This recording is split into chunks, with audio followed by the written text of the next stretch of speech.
Now welcome to another edition of News from Naboo with Thor's Lightning Takes. And let's get right to the news. Alright, we're going to start out with some Hayden Christensen. Recently, Disney released a video of Hayden talking about how excited he was coming back for Ahsoka, and how he really appreciates the fans and the reaction and the reception that he's gotten. I think that's kind of great the way the fans have been welcoming to him. We've been really, behind him, and he's really gotten such a positive response, and after his experience with the prequels, it's hard to say that he would have ever wanted to come back to Star Wars, honestly. Yeah, I mean, the thing is, I don't know how, mean, fans were directly to him. Mm-hmm. I can't imagine he was, walking down the street and people are like, hey, you sucked as Anakin. Do people actually, do things like that? I don't want to think so. I it just doesn't feel real, like people would be like that. Yeah, I mean, I'm sure there are some people who would, but did that happen often? I mean, yeah, online, he certainly took his criticisms, especially from the media. Let's not forget the media have been not fans of the prequels, shall we say? But yeah, he had a video. It's really kind of heartwarming. He praises the reception he's received, and he thanks fans for really, being there for him. He says that it's just remarkable, the feeling that he can't put into words how the fans have made him feel. He's Anakin Skywalker. Mm-hmm. I mean, there's just no... Even if you don't like the prequels, he's Anakin. He's Anakin. 110%. Yeah. I'm glad he's gotten the chance to come back and, not necessarily prove people wrong that his acting wasn't all that bad back in the day, but just another chance to come back and to be Anakin Skywalker. All right. Next up, we've got some news. I mean, we just had New York Comic-Con, so some publishing announcements. First up, from Viz Media, yes, the manga publisher, they are going to be releasing an adaptation of Star Wars Visions, Season 1. It's supposed to be released sometime this summer. I mean, the Barnes & Noble listing says May 7th, but we don't know 100%. It's going to be 232 pages. It's going to be featuring the episodes The Elder, Lop and Ocho, The Ninth Jedi, and The Twins. Some interesting choices there. Mm-hmm. But if you wanted to read those in manga and and see the art on the page, It's a nice opportunity for you. Yeah, I wonder if they'll change or expand the story at all. Probably not. Jango Fett's going to get a limited comic series. Hooray. Yeah, that's just...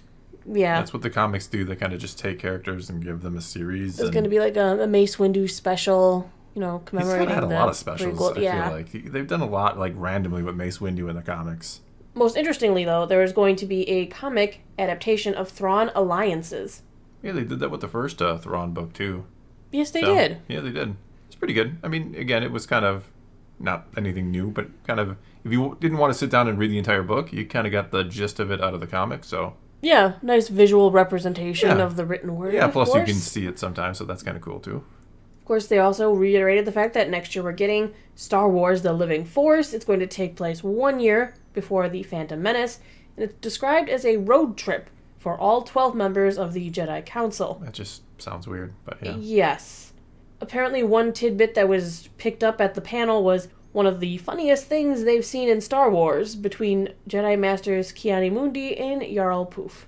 Okay. Yeah, it comes out April next year. That's not really selling it in my book, but okay. Pointing out why it's really funny. Selling it it's like in a my funny book road. either. It sounds like an old 80s or 90s comedy. The Jedi Council take a road trip to another galaxy. Continuing on in the news, Galaxy's Edge is finally adding the roaming droids they promised. They promised roaming droids? They did. They wanted, pretty much autonomous droids to kind of roam the security the park. Droids? No, just to have droids that kind of, to keep the immersion alive. Sure. Yeah, and in 2015, when they announced everything, they promised it was going to have lifelike droids roaming around the Black Spire outpost. Now the new droids are actually there. They have actors in costumes, of course. You've got the stormtroopers and other characters in the parks, and occasionally they add special characters, like Ahsoka was just recently there. Now they've got 3 BD-1 type droids. They roam the park? They are Aren't they, going small? to be. They're bigger than regular BD droids. Okay. And they'll most likely always have a handler, just like usually the characters have a handler. Usually you don't see a character wandering by themselves, ever. Okay. Even stormtroopers will go in pairs. Did the stormtroopers ride in single number, or single file, I should say? But apparently these robots can actually learn to imitate artistic motion, They're saying that's the secret sauce to make them work so quickly. They can actually emote and learn to dance. They can get really angry and the eyes will turn red. They can walk over uneven terrain and still balance. They're really robust. Yeah, and there is a little video out there. You can kind of watch them walk around. They look like little chickens. They're kind of cute. Why did they pick like BD droids? You would Because think they would have they're picked something cute. that's kind of easier to... Astromechs would be easy because they just roll around. But Yeah. these things, they wanted something that can emote and do things, and they'll probably have their handler. They'll walk around. They'll probably perform a little skit, and it'll be cute. We'll see. All right.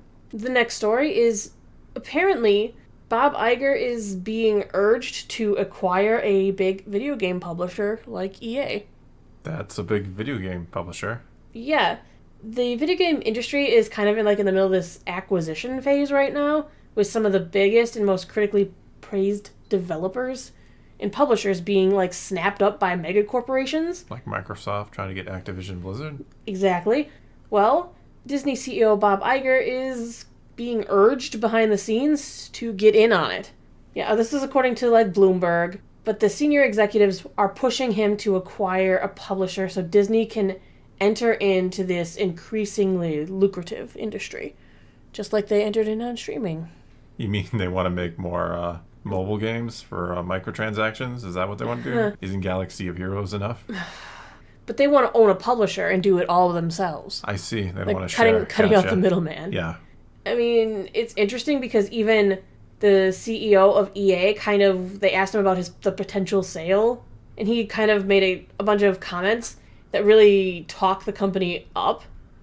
Hey, buy us. Well, he's not outright saying they're looking to deal with mega corporations, but he, at the same time, makes a great case as to why EA would make a good acquisition by these companies if they decide to go through with a deal. I mean, EA already does a lot of work with They had Disney, with Star exclusive Wars. rights to Star Wars for 10 years there. That was a great time period in Star Wars video game history. Got 2 Battlefront games and Fallen Order eventually. Yes. But it's something that's apparently on the table.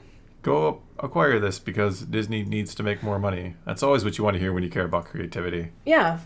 We need money. Go and We need acquire money, more so go things get this to get us thing money. that you like. I mean, EA is already chocked full of problems, let's be honest. It's not exactly like EA is going to be corrupted by Disney. Might be the other way around for all I know. EA is the unholy entity of video games among them. Right. It's one of the big... They've had their problems, to say the least. Yeah, that's being kind. Yes. All right. Let's move on then to news this week in Star Wars, etc. Tuesday. Wednesday. Wednesday in comics, we have Star Wars number 39 and the Kenobi adaptation number 2. Don't buy it. It's just a retelling of a story you already saw. And we're also going to be having voice chat on the Discord server at 8 p.m. Central Time, so if you're looking for a rousing discussion involving Star Wars that sometimes branches into other interesting topics as well, you join the Patreon, come into the Discord, and all are welcome. Yeah, we talk a lot of Star Wars. On Thursday, we've got Loki Season 2, Episode 3 at 8 p.m. Yeah, it's been pretty solid so far. I've enjoyed it. I'm having a good time. Yeah, that's important. All right, well, that's going to be all we got for you this time. So now it's your turn to take to the comments below and tell us what you think of any and all of today's news. And let's talk some Star Wars. And until next time, thanks for watching.